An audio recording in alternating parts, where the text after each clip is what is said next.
The silent catastrophe. Humanity has always feared the end of the world, floods, fires, wars, asteroids, divine wrath. But the true doomsday of our age does not come with explosions or smoke. It comes quietly, invisibly, through something so natural that we hardly notice its disappearance. The cradle is empty. Across the industrialized world, birth rates have collapsed to historic lows.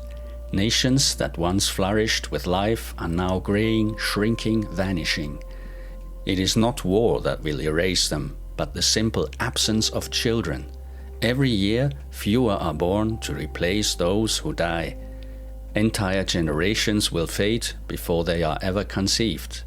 The great catastrophe of our time is not death, but non-existence. It is the silence of a civilization that has forgotten how to create life. The illusion of progress. It began, as all tragedies do, with good intentions. We called it progress.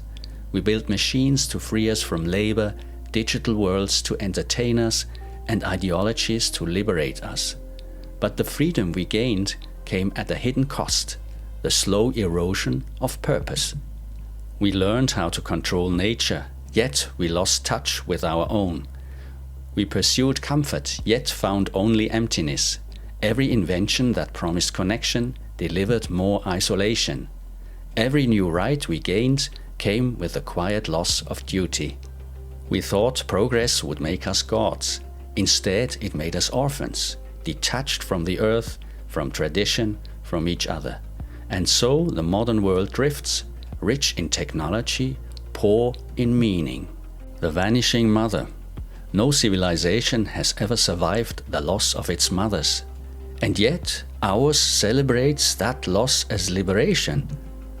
The modern woman stands at the center of cruel contradiction.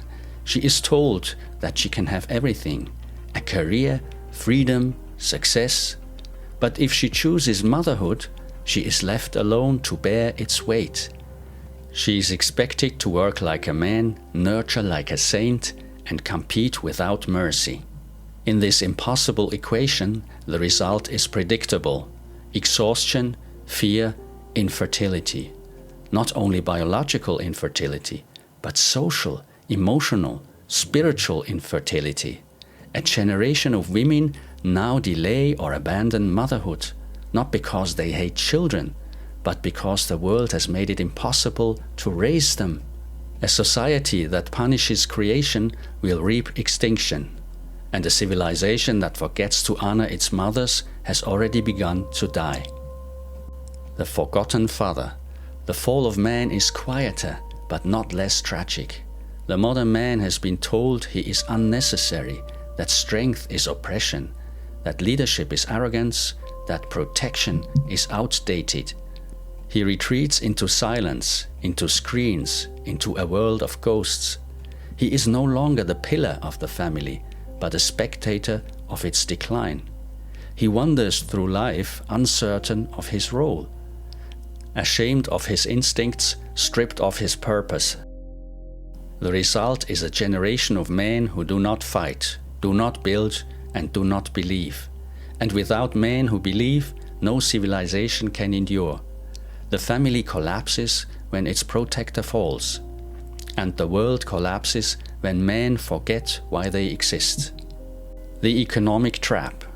Beneath all of this lies the machinery of our age, a system that measures value only in profit and worth only in productivity. The middle class, once the strong spine of society, is now crushed between the rich above and the poor below. Wages stagnate, costs explode, and the dream of a home, a family, and a future becomes unreachable. The young work longer hours for smaller rewards. They rent instead of owning, survive instead of living. To have children now feels like a financial risk, not a human right. Meanwhile, the few who control the wealth build empires in the sky, while the earth beneath them grows barren. This is not progress, it is extraction. The economy feeds on the very people it was meant to serve. And when the workers stop having children, the machine itself begins to die.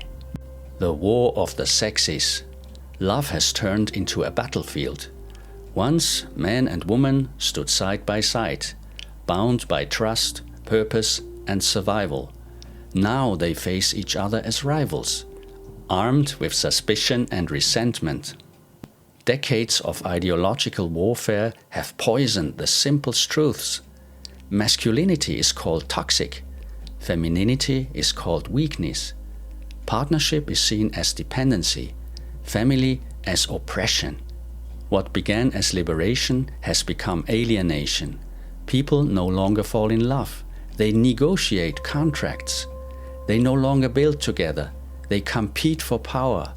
And when the foundation of love is replaced by fear, no civilization can remain standing for long. The migration spiral.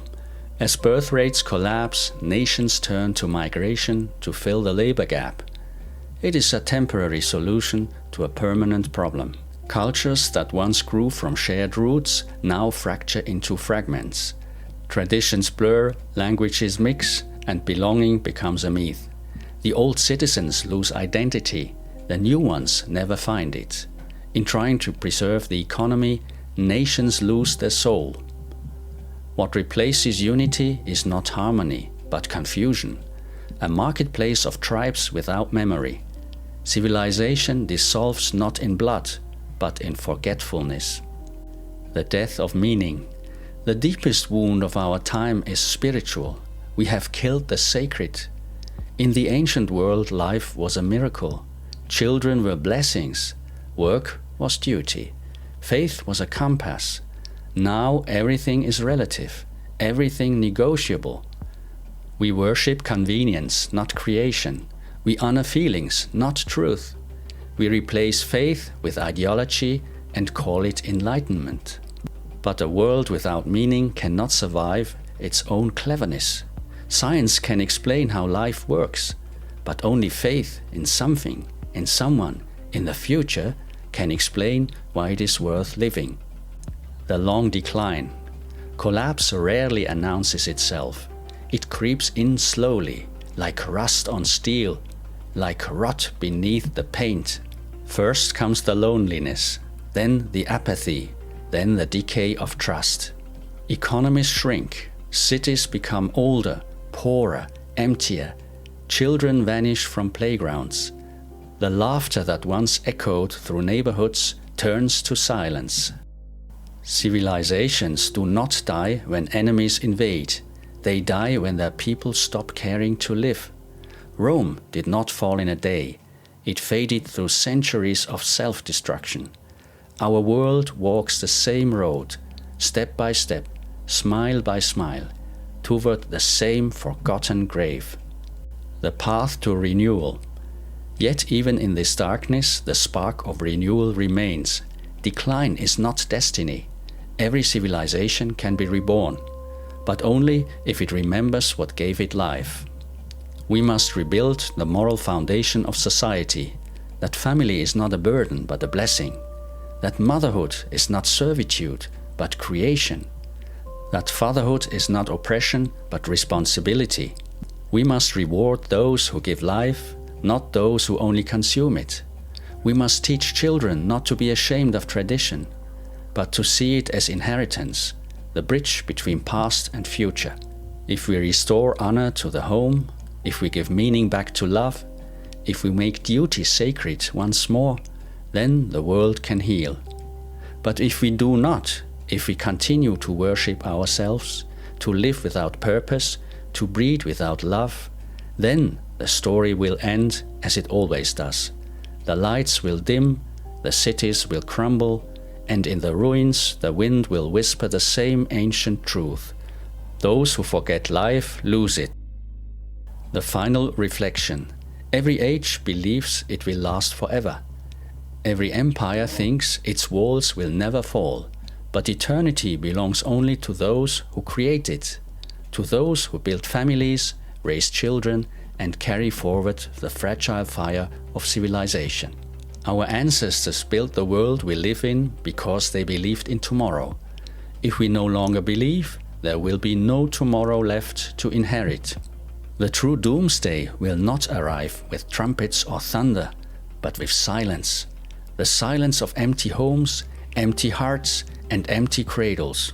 And when that silence finally covers the earth, it will not be the universe that ended humanity. It will be humanity that ended itself.